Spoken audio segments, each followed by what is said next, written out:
Well, if you're anything like me and you have trouble sleeping, you might be interested in this. According to the Guinness World Records, uh, the first ever sheep counting championship was held on the 14th of September in the year 2002, where you had a 2 day contest in which hundreds of sheep would run past competitors.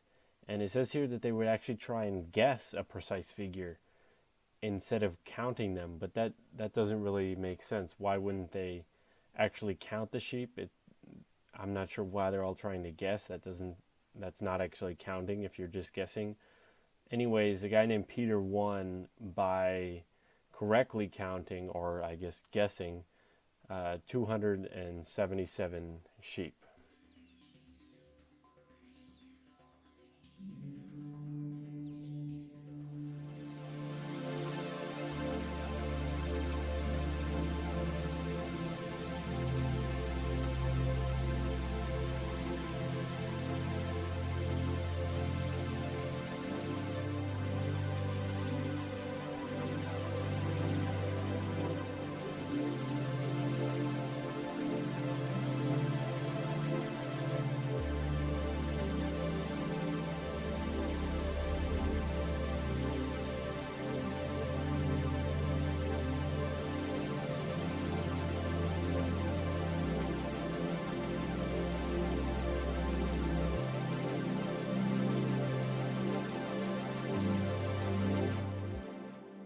Solar Snoops is more of a business focused story this time. We were opening right actually at Spacely Space Sprockets Incorporated, where we have it kind of resembles an Amazon fulfillment center. You have a big warehouse, storeroom with all the shipments and coming and going and all this stuff. And George, he shows up on screen in kind of like a tube chute, kind of one of these like a pneumatic mailroom system. He's in like a sugar snap bean pod kind of thing, and he flies out of here and jumps out and is running over. And Cosmo Spacely is there, um, and he so George runs over to Cosmo and he basically is like, you did this just in time. They were doing some sort of timing exercise, some sort of training possibly, but Cosmo walks over and pins a blue ribbon on George and says that he beat his old record for whatever they're doing by 10 milliseconds. But there's no camera or stopwatch or anything. He's kind of just eyeballing this, which is pretty impressive. And there's not even a finish line to even mark it. It's kind of just wherever he lands. But he's encouraging his employee. Cosmo Spacely says that to keep this up, and you can go for the gold. But blue ribbons actually traditionally represent first place or gold medal. Where you have the red ribbon representing silver, second place, a white ribbon coming in third, and in fourth place is, of course, the yellow ribbon. So this is kind of confusing. I mean, Cosmo is really pushing his employee after already beating his record and getting the first place ribbon to actually go for gold, which is really holding him to even a higher standard than he's already at in first place. So, I mean, every second counts, every 10 millisecond counts. So they're really getting their efficiency down with this storeroom, and that's pretty impressive. I mean, you have to expect the best from Spacely Space Sprockets Incorporated. After the time trials conclude, Cosmo, he kind of hints at a secret project that's being worked on at Spacely Space Sprockets Incorporated. He goes like, not a word about our new secret project to George, and George has no idea what it is because it's a secret. And he's like, what secret project? So Cosmo responds, that's why it's still a secret. We're not telling you. So, he's is some foreshadowing here to a secret project that is being worked on at Spacely Space Sprockets Incorporated. So George goes to check the shipments that were coming in, the new supplies and materials that they get in the warehouse, and he finds a shipment that was addressed to Cogswell Cogs, which is their main competitor, and it's in the shape. The whole box is in the shape of a giant dog, and it says "Top Secret K9" on it. So pretty much right away, George advocates to Cosmo that they should call Cogswell and tell him that they got a shipment and it was left there. There's some sort of shipping error, and they accidentally dropped off the Cogswell Cogs package at Spacely Space Markets Incorporated.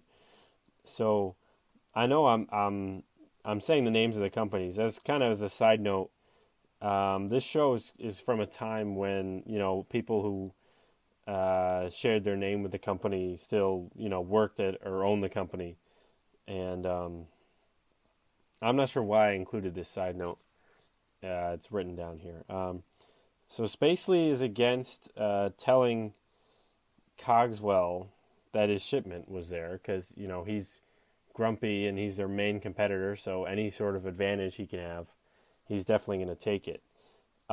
This is a felony called mail theft, and in our current day, it's worth 5 years. It could be worth 5 years in federal prison, but I'm sure it's definitely worth more in the future. We've seen the authoritarian laws that they have here in place, and they can definitely have harsher punishments for the dogs. So George, he goes to lift the package with a half forklift, half robot hybrid. It's basically human operated. It looks like a regular forklift in the back, but the front end is actually just a robot, and it's similar to Rosie or Mac as we've seen. But this robot actually has a heart-shaped prison tattoo on his right bicep, which is interesting. But Cosmo is like, put it down, we're not moving anywhere. And so right away George has to drop it, and he actually drops it on the same foot of Cosmo's that Rosie ran over. And Cosmo is obviously upset by this, and he takes back George's medal. He rips it right off of him, kind of like Tyler Hamilton or Tyson Gay or Marion Jones, Antonio Pettigrew, Jerome Young, Lance Armstrong, Rick DeMont, kind of like these getting stripped of their medals. And Cosmo says, it's probably just another cheap import designed to put him out of business. So he's definitely suspicious of this, and is not going to let Cogswell get a hold of his package. So Cosmo is like, Cogswell is trying to, working hard to get ahead of me, but he's like, not this time, and he suddenly starts ripping the cord of a chainsaw that he has, and it immediately starts up after only one pull, meaning he takes pretty good care of it, or he uses it a lot. And George is like, "What are you doing, man?" And he's, Cosmo says, "I'm just opening the box," and then he thrusts this chainsaw right into the front of the shipment, and George is still, distraught by the actions of his superior. He's, this is industrial espionage. It's not honest. And Cosmo's like, "Never say that again in my presence." And George is like, "Industrial espionage are honest." And, Cosmo's like, "No, honest. Don't say honest. It affects my digestion." So once the box is open, there's a dog inside the dog-shaped box, and his name is Centro, and it's a robot dog. And George makes his first zinger of this episode. He says, "It's about time Lassie came home," because the dog is in the package. And the Jetsons, this show, it takes place in the year 2062, which is 42 years from when this is being recorded. And Lassie, the film, the original film that everybody references, that came out in the 1940s. So this is a 120-year-old reference to lassie that George makes, and it's kind of similar if I was making a reference to something that was mentioned in the book, The Wizard of Oz, that came out 120 years ago. The dog Centro, he's kind of growling at George, and George has another joke here. He says he must have flunked out of obedience school, but there's not really a disobedience school, like as opposed to like pretty much all schools are about obedience. Um, you know, this robot dog is pretty uh, disobedient, so he probably wouldn't pass any school, and he's kind of a rogue robot. Of course, making him a predecessor to Wally. So Cosmo actually takes a liking to him, and is like, this guy can do anything. Cogswell really missed out. We got the good stuff here. And Centro is like, yeah, I really can do anything, and starts flying around and doing somersaults. And he even has a Polaroid camera attached to him, and he photographs George and Cosmo. And Cosmo's like, yeah, we can put this dog to work right away. And George is like, wait a second, boss, you don't own him. And Cosmo's like, it's adopt a pet. Haven't you ever heard of that?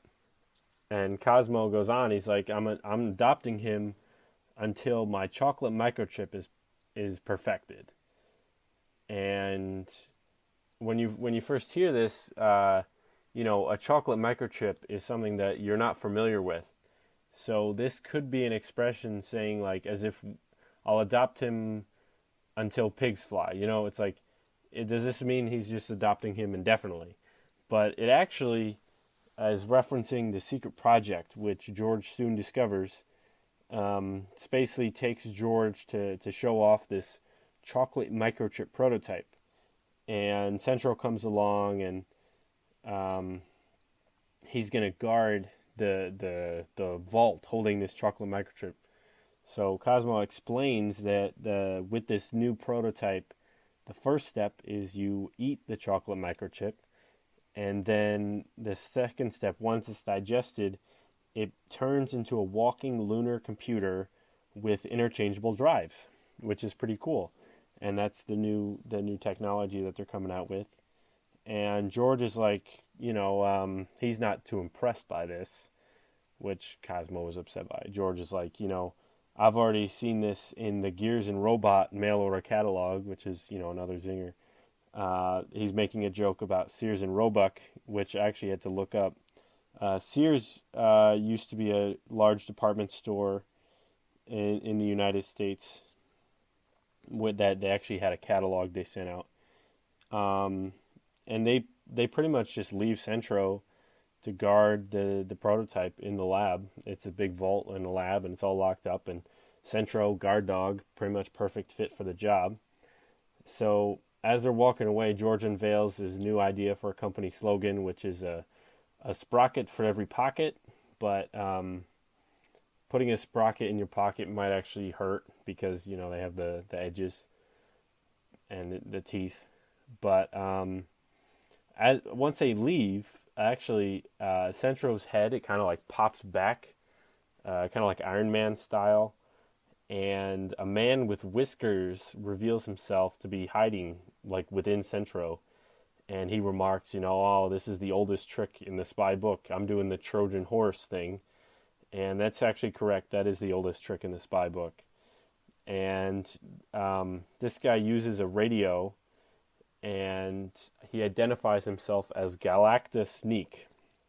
And he sounds a lot like Rizzo the Rat, but he calls into Cogswell, who kind of has he's kind of like a mix between Slugworth and Yogi Bear. It's kind of like that vibe going. And he relays the intel he heard from Spacely and is like, this new thing, chocolate microchip cookies. This is what we got to do.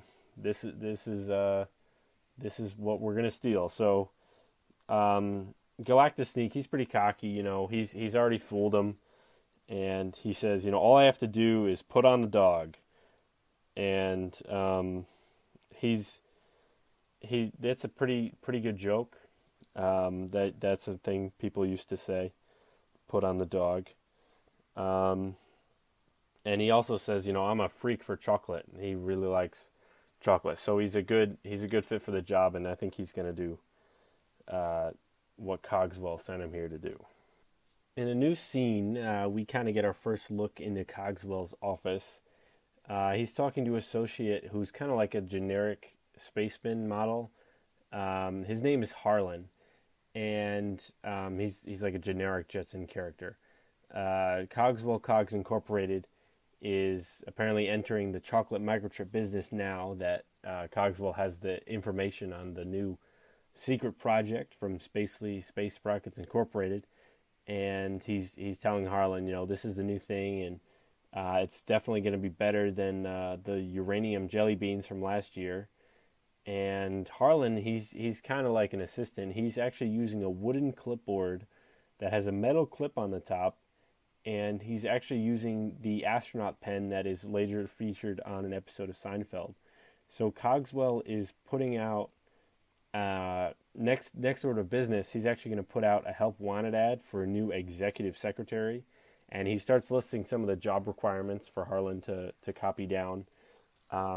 This person has to be gorgeous, glamorous, shapely, friendly. Harlan suggests listing intelligent, but Cogswell rejects this, and he decides to instead include college graduate preferred, and all he asks is for a resume and a recent pinup for each applicant. So Harlan, immediately brings attention. Cogswell, what about your wife, dude? But Cogswell, he's like, no, actually, her pinup is pretty bad, so she wouldn't qualify for this job. And they're interrupted, of course, by Mrs. Cogswell herself. She must have been listening in. She butts into the conversation, and she's actually riding a Peloton bicycle on the screen and says that she's working hard to improve her figure. But then, it actually cuts to her in the full view, and we see that she's actually piggybacking on the back of a jogging robot. She's basically a robot jockey, and it's revealed that they're actually entering the Martian Marathon, and the robot she's riding is Miss Nova, and the robot Miss Nova just wants Mrs. Cogswell off her back. So she's a robot jockey who is going to enter in the Martian Marathon as a rider on Miss Nova. So back in the warehouse at Spacely Space Sprockets Incorporated, George is watching Centro guard the secret project, and he kind of jokes, if this Centro ever had puppies, you could pretty much retire the police force. He's doing such a good job keeping law and order, right? So this would, of course, be Robo Doggo Cop. Is that, yeah, Robo Doggo Cop. And in the meantime, Galactus Sneak, who was piloting Centro, he sounds Centro's alarm, and he basically flies Centro over to catch an intruder who turns out to be Elroy. And he brings, Centro is a good guard dog. He brings the intruder over to George, and it turns out that poor Elroy, who is now in the clutches of Centro, he's holding him in his mouth by his overalls. He was just coming to work to bring George his ever important lunch. So during this scene, you have Elroy and George, and Cosmo comes in, and Centro is there, and he's pretty much abusing the Jetsons. He's mean to Elroy, he picks him up, and he's mean to George, and George remarks, as this, it's piloted by Galacta, who of course is the villain here, and he's taking advantage of the situation, and George remarks that the Centro's spark is actually louder than his bite, which is yet another zinger. But it could have been worse than bite, or even some people say bigger than bite.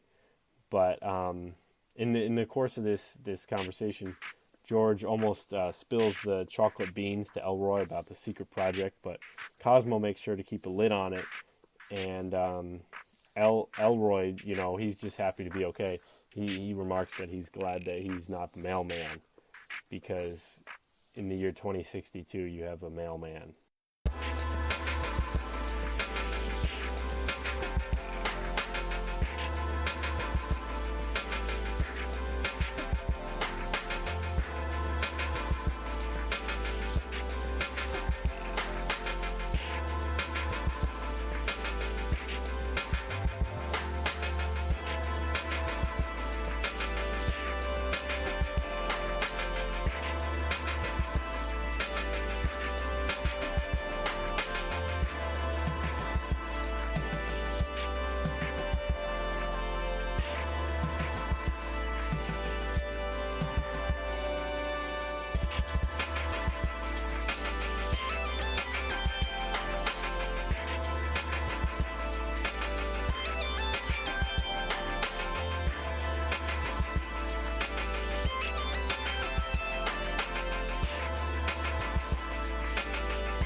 Centro the guard dog and Galactus Sneak are now the only thing guarding the lab, the prototype vault.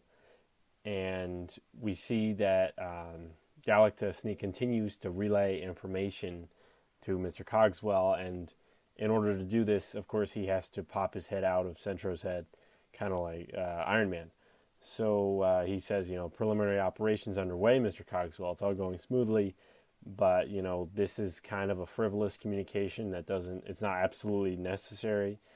And it's this communication that actually gets him caught, because Elroy, having just delivered his father's lunch, is still in the warehouse, and he's like hiding behind some things, and he sees the head pop out, and that's not right.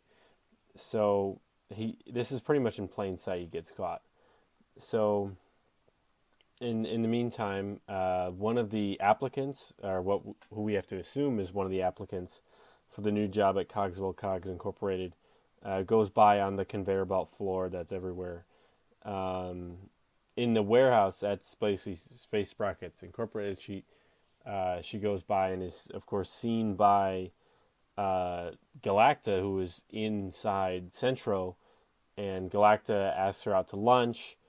And, she rejects him, and Elroy also sees this. And pretty much Elroy is now thinking, this guy must be CIA, the K9 infiltration unit. But, given the way that Galacta was talking to the secretary applicant, he's more like an FBI agent, if you know what I mean. And we now see George and Elroy reporting what Elroy saw to Cosmo Spacely himself, kind of like C-3PO on Cloud City. And George is like, you fell for the Trojan horse trick, and Cosmo's like, you guys are pulling my leg here. So they pull up a live video feed that's just on Centro. It's been on Centro the entire time. Nobody's been watching it, but they pretty much just watch Centro break into the chocolate microchip cookie vault, and they steal it. And Cosmo is in total shock and disbelief over this. And George is like, I told you so. And Elroy just shrugs and he's like, oh man, you got problems. And then Elroy just leaves, like the meme, I'm a head out style. And Centro is pretty much just blasting away at this point. He's using his flight and everything. And Cosmo promises revenge against Cogswell for ripping off his chocolate chip prototype. So George is like, this situation's got to calm down. And so he leaves Cosmo to his ramblings of anger, and he goes to read the paper. And Cosmo is like, yeah, you go do that while I think of a plan, kind of like Mike Wazowski. And we see George with the paper. It's on the big screen in his office, and it's of course the Daily Metro. And on the paper, pretty much the headline is just, it says asteroids 1005, comets 989, and then below that it just says win. Now I am assuming that this is the score of another Spaceball game, and the Comets must of course be George's team, the Chicago Comets, and they might have lost to the Houston Asteroids. But George, previously we saw him rooting for the Chicago Comets, but now he's pretty much completely indifferent to the score, which means that it might be that the team with the lowest score won. Those are ridiculously high scores for baseball, but Spaceball might be the opposite. Next, as he's looking through the news, George sees the help wanted ad from Cogswell Cogs Incorporated, and it just says Executive Secretary Cogswell Cogs must be gorgeous. And Cosmo walks in and sees this and immediately has an idea. He's like, if Cogswell steals from me, then I'll steal from him, which is of course, and then he defines this as free enterprise, which is the correct definition. Once again, so George is like, what do you mean? You're not gorgeous. And Cosmo says that, even so, Cogswell is going to hire the most gorgeous secretary on the planet, and her name is Georgina Jetstream. And Cosmo continues to pressure George into spying on Cogswell, of course, as this new executive secretary. And he pretty much threatens George, who is, obviously resistant to this plan, firing him. He's like, it's dog eat dog out there, but actually it's dog eat chocolate microchip cookie, because that's how Centro stole it. He ate it. Well, not eat it, but you know what I mean. George is like, I can't do this. I have a short in shorthand, which is another zinger. Finally, Cosmo actually revokes George's washroom key, and George immediately begins to cry. So back at home, Jane and Judy are commenting on Georgina's new look. They're being pretty supportive of him, but kind of sarcastically. Astro is pretty much ROFL. So Jane says, a woman is always entitled to change her mind. You don't have to do this, Georgina. You can, it's up to you. But Georgina responds, whoever thinks that way obviously didn't know Mr. Spacely. So now we see Elroy come home from a Spaceball game, and he doesn't recognize Georgina, and Judy introduces them actually, and Elroy is like, yeah, you shouldn't come to the parents' night. So Jane actually, in order to finalize this plan, Jane gives Georgina a tape deck of her voice that is programmed. She says it's programmed for every possible situation, but Georgina actually has to lip sync what it's saying. But now she pretty much has Jane's voice and she continues like to use this and say pretty much anything. So it's basically like an Alexa. So we see Georgina's job interview. Cogswell continues to sound more and more like Yogi Bear, and Georgina pretty much gets the job right away, flirting with Cogswell, and as Georgina is listing, why she's good for the job. She says, I can do over 1,000 words per minute, which 16 words per second. With the average word being 4.7 characters long. You add in the spaces, it's 5.7. So that's about 91.2 characters per second. The current highest record in the year 2020 is 216 words per minute. So Georgina is about 462% faster than the current record. And Georgina, of course, doing one character every 11 milliseconds. Now, Georgina accepts, and as she's accepting, there's a distortion or saturation on the tape deck, and Cogswell, of course, thinks, "Oh, you must be nervous," but he's like, don't worry, I know what it means working for a living legend like me. So Georgina, gets the job, goes to make herself at home, and she starts walking around, snapping photos on a Polaroid camera that's actually a heart-shaped belt buckle, but it's like a hidden spy gadget, which is pretty cool. Next, we see that Galacta is at a phone booth, and he's calling into Cogswell, and he's like, I got the Choco microchip, and he actually ups the ante. He now asks Cogswell for double whatever the original money was, because Galacta actually has all the leverage now, because Cogswell made the classic mistake, quid pro quo. So Cogswell is actually just forced to accept the double the money terms to prevent Galacta, who actually threatens to eat the microchip cookie, the chocolate microchip cookie. So in order to do the deal, once they agree, they set up a meeting at Cafe de Lune at noon for this handoff. So Georgina actually is listening in, kind of like Elroy style, and Galacta, is taunting Cogswell, and he's like, now that you're bringing double the money, feel free to gift wrap it, and Cogswell, he knows he's getting taken advantage of here by Galacta, so he's enraged by this, and he actually does a Hulk smash on his desk, and he takes out a huge chunk from the middle of his desk, and it's in pieces. Due to some violent content, parental discretion is advised.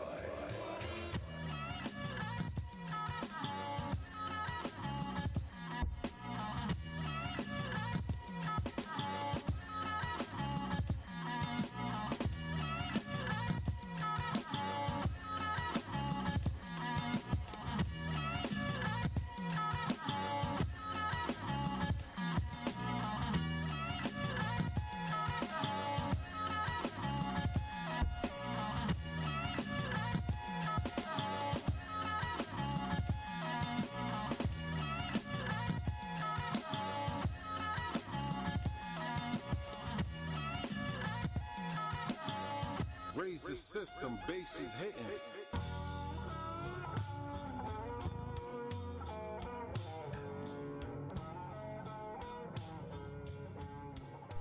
So Georgina relays back with Cosmo the information about the handoff, but she's still actually using the tape deck to talk in Jane's voice. And Cosmo tells him, turn off that stupid tape, talk like a man. So Georgina says, Galacta Sneak is bringing your chocolate chip to lunch, which is another zinger. And Cosmo pretty much asks Georgina to use sex appeal to get invited to the lunch by Cogswell, which shouldn't be too hard. So Georgina goes off and meets Cogswell in the spaceship parking garage, which is a depressing thought. But then Georgina lays it on pretty thick and convinces, her boy Cogsy to mix business with pleasure and have her tag along at this handoff. So Astro is spying on them Georgina style, and he decides to tag along because he's worried about George. And Astro jumps in the trunk of Cogswell's car, and Cogswell then, instructs the driver. He says, take the usual scenic route and button your lip. And as they're riding, Georgina continues to impress Cogswell. Georgina says, do you think having lunch together like this is, fair to your wife? But Cogswell is like, you're right. Remind me to bring her a doggy bag. And Cogswell was previously very critical of his wife's pre-robot jockey marathon figure. But it's good. It's good that she's being included in this lunch because it's a pretty good restaurant. So at the restaurant, it's advertised as the most exclusive restaurant in the entire universe. And Cogsy says that their specialty here is actually chocolate microchips, which is kind of funny. Cogsy, says, as they're sitting at the table, Cogsy and Georgina, he says, anyone ever tell you that your eyes are like smoldering planets? And according to NASA, there's actually one smoldering planet called Kepler 37b, and that actually has a surface temperature just over 800 degrees Fahrenheit, which is not actually hot enough to melt a penny. Georgina responds to the smoldering eye comment with yet another zinger that the only person who said that to her was her optometrist when she was being billed for contact lenses. So Galacta now comes out from under the table, and he interrupts their lunchtime flirting to discuss the business he's there for. And now we finally actually see Galacta next to another person, and he's actually a third the scale of either Georgina or George or Cogswell's size. So he's a pretty small human, which fits pretty well with the whole rat thing that they have for him. So Cogswell, presents the briefcase. He didn't have this briefcase when he entered the restaurant. Somehow he got it, and it's a brown briefcase with a big dollar sign on it, and it has 5 green bills sticking out, which is probably because the briefcase was originally intended to hold half the amount it currently does. So that's why it's overflowing. But Georgina, sees the trade-off going down, so she actually interrupts it and asks Galacta to dance. And Galacta, he graciously accepts and boasts that he actually taught Fred Asteroid to dance, which is a play on Fred Astaire.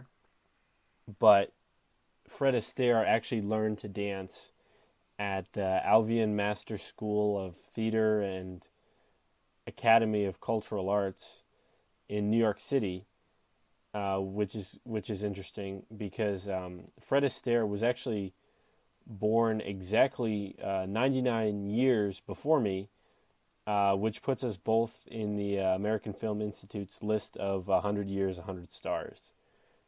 So Galacta, of course, being an amazing dancer, is enjoying dancing with Georgina, and he's like, I love tall women because there's so many of them. And Georgina, laughs and says, you're so romantic for a short person. But as she says this, she actually steals back, she pickpockets the chocolate microchip cookie off of Galacta. So Astro is watching Galacta and Georgina dance Astro style, and he actually sees Mrs. Cogswell and her friend Venus at the restaurant. And, he's like, oh, this is no good because Georgina is going to get in trouble with Mrs. Cogswell. So in the meantime, Mr. Cogswell is getting impatient, so he breaks up the dancing and he picks up Galacta with one hand and just chucks him off the screen across the restaurant. So Cogswell begins dancing with Georgina, and Georgina, because Cogswell has a much more physically dominating presence, Georgina is now forced to actually eat the microchip cookie, or at least hold it in her mouth to keep it from Cogswell. And because it's in her mouth, she's unable to speak, so she's just mumbling. And finally, Mrs. Cogswell finds them and breaks up their dancing, Mr. Cogswell style. And Astro runs in now to save his boy George, but pulls off the wig. He ends up just pulling off the wig and reveals George, Centro style. So the caper is pretty much all found out at this point, and Astro and George, they have the microchip, and they start running away, Centro style. So Galacta is like, well, guess what? I still have Centro. So he activates Centro, and he sends Centro after George and Astro. So they're flying away in their ship, and they decide to hide behind a cloud. And Centro, is being remote controlled by Galacta, and they're not. This isn't good enough to fool Galacta, because he just activates Centro's Superman vision, and then he explodes the cloud, revealing the ship with George and Astro, and then he explodes the ship with the laser vision. Now Astro and George are parachuting, and George, is forced to do some quick thinking here, and tells Astro to wear the wig from his disguise and fool Centro. And Astro even uses the tape deck. And when Centro flies down to apprehend them and steal back the microchip cookie, Centro immediately falls for it. And he's like, and he's swooning over Astro. And Astro says, this is okay with me, as so long as he doesn't have fleas. But we know previously that Astro had too many fleas to even be let inside. So I'm glad that he's now watching out for those. Now we have kind of an epilogue. George is showing Cosmo how he actually hid the microchip from Cogswell by putting it in his mouth. And, Cosmo basically is so proud of this, he slaps him and congrats. But this forces George to accidentally swallow it for real. So now George has to work overtime, and his family is calling him in on the computer, and he's shown lying down on some sort of a medical bed, hooked up to these two suction cups and these tubes, and Spacely's basically monitoring the chocolate microchip inside of George, and it's working better than he ever thought. And George has a final zinger, and he's like, yeah, it's working, but I just don't have the stomach for it, because the microchip inside of it, it's kind of causing all sorts of commotion and ruckus. So that's where the story of the Solar Snoops ends. Thank you, everyone, and have a good night.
Special thanks to G.D. Morrison and Cecil Court for the music.